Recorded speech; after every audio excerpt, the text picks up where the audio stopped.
പൂക്കളുണ്ടല്ലേ ചേച്ചിയുടെ വീട്ടില്, നല്ല പൂക്കൾ. ആളില്ലേ? കല്ലടിച്ച് നോക്കാം. ആരില്ലേ? ഹലോ, എന്തായിരുന്നു? ചേച്ചി നമ്മള് പഞ്ചായത്തിൽ നിന്ന് വരുവാണേ. അപ്പൊ നമ്മൾ ഈ വേസ്റ്റ് കുഴിന്റെ, നിങ്ങക്ക് വേസ്റ്റ് കുഴി ഉണ്ടോ? ഇല്ല. ഇല്ല അല്ലേ? അപ്പൊ നമ്മൾ ആ വേസ്റ്റ് കുഴിന്റെ ഒരു അപേക്ഷ ഇപ്പൊ എടുക്കുന്നുണ്ട്. അപ്പൊ അതിന് വേണ്ടിയിട്ട് കുറച്ച് വീടുകൾ നമ്മൾ കയറി ഇറങ്ങുന്നുണ്ട്. അപ്പൊ ഈ എന്താ ഗ്രാമസഭയിലൊക്കെ പറഞ്ഞിട്ട് കുറെ പേർക്ക് എത്തുന്നില്ല എന്നുള്ളൊരു പരാതി ഉള്ളത് കൊണ്ട് പഞ്ചായത്തിൽ നിന്ന് വന്നതാട്ടോ നമ്മള്.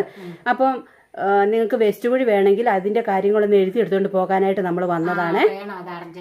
വേണം അല്ലേ?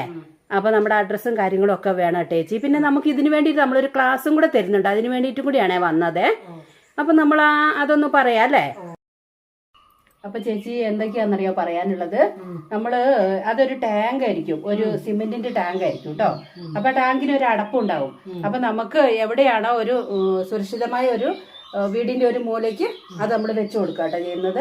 എന്നിട്ട് നമ്മളെ ഭക്ഷണ സാധനങ്ങളുടെ വേസ്റ്റ് ഒക്കെ ഇല്ലേ, നമ്മളെ കഴിക്കുന്ന ബാക്കി ചോറ്, പിന്നെ മീൻ വെട്ടുന്ന മീനിന്റെ തല, മീനിന്റെ മുള്ള്, ചിക്കന്റെ അങ്ങനത്തെ സാധനങ്ങളെല്ലാം ഇട്ടിട്ട് ഇതിനകത്ത് ഇട്ട് വെക്കുക. പിന്നെ കുറച്ച് ഒരാഴ്ച 2 ആഴ്ചത്തൊക്കെ ഇട്ട് കഴിയുമ്പം കുറച്ച് മണ്ണിട്ട് കൊടുക്കുക. മണ്ണിട്ട് കൊടുക്കുമ്പോൾ ഇത് നല്ലപോലെ പൊടിഞ്ഞ് നമുക്ക് കിട്ടുന്നതിന് വേണ്ടി. പിന്നെ നമ്മൾ മിറ്റം അടിച്ച് വരുന്ന കരികലയില്ലേ, കരികല അങ്ങനത്തെ എന്താണ് നമ്മുടെ വീട്ടിലുള്ള വേസ്റ്റുകൾ, അങ്ങനത്തെ വേസ്റ്റുകളെല്ലാം കൊണ്ടുവന്നിട്ട് നമ്മൾ ഇതിനകത്ത് ഇട്ട് വെക്കുക. അപ്പൊ ഇത് പലർക്കും ഇത് അറിയത്തുണ്ടാവില്ല. ചിലരൊക്കെ കൊണ്ടുവന്നിട്ട് ഈ ടാങ്ക് ഇങ്ങനെ വീട്ടിലവിടെ ഇട്ടേക്കും, ഇത് എന്താ ചെയ്യേണ്ടതെന്ന് അവർക്ക് അറിയത്തില്ല. അപ്പൊ അതിന് വേണ്ടിയിട്ടും കൂടിയാണ് നമ്മൾ വന്നത് കേട്ടോ. അപ്പം അങ്ങനെ ചെയ്യുവാണെങ്കിൽ ഈ കുറച്ച് ഒരു 1.5 മാസമൊക്കെ കഴിയുമ്പോഴത്തേനും ഇതങ്ങോട്ട് നിറഞ്ഞിട്ട് നല്ല പൊടിഞ്ഞിങ്ങോട്ട് വരും, പൊടിയായിട്ട് വരും. അപ്പൊ നമ്മൾ അതെടുത്ത് ഒരു ചാക്ക് എടുത്തിട്ട് ഈ വേസ്റ്റ് കോരി എടുക്കുക. വേസ്റ്റ് കോരി എടുത്തിട്ട് നല്ല വെയിലുള്ളപ്പം വെയിലത്തോട്ട് ഇട്ടാല് അത് പൊടിഞ്ഞിട്ട് നമ്മുടെ ചാണകപ്പൊടി ഇല്ലേ അതേപോലെ പൊടിഞ്ഞു വരും കേട്ടോ. അപ്പൊ അത് നമുക്ക് ഏത് പച്ചക്കറിക്കും നമ്മുടെ വീട്ടിലുള്ള ഏത് കൃഷിക്കും വളം ഇടുന്നതിന് വേണ്ടിയിട്ടാണ്. അപ്പം അത് ഏറ്റവും നല്ലൊരു വളമാണ്. നമ്മൾ പുറത്തുനിന്ന് ഈ രാസവളമൊന്നും മേടിച്ച് പച്ചക്കറി ഇടണ്ടല്ലോ. ഇവിടെ പച്ചക്കറിയൊക്കെ ഉണ്ടാക്കുന്നുണ്ടല്ലേ?